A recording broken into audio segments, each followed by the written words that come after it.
Lehi's vision of the Tree of Life, as recorded in 1 Nephi 8, reflects a number of ancient temple themes.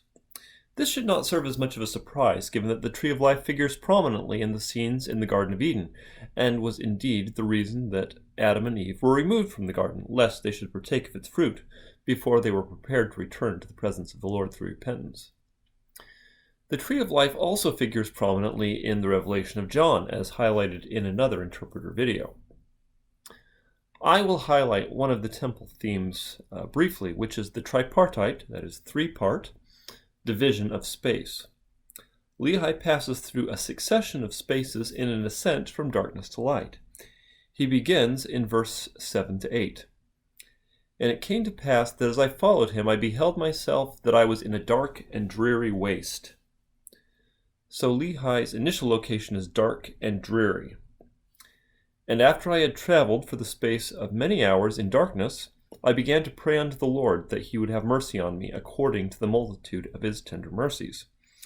Moses 5:4 describes Adam and Eve's reaction to being cast out of the garden into the celestial world. And Adam and Eve, his wife, called upon the name of the Lord, and they heard the voice of the Lord from the way toward the Garden of Eden, speaking unto them, and they saw him not, for they were shut out from his presence. Prayer is the key to entering into a space of greater light and possibilities.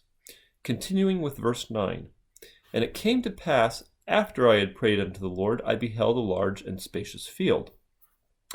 Lehi describes these possibilities later on in his vision, when he again mentions this field in verses 20 to 22. And I also beheld a straight and narrow path, which came along by the rod of iron, even to the tree by which I stood, and it also led by the head of the fountain, unto a large and spacious field, as if it had been a world.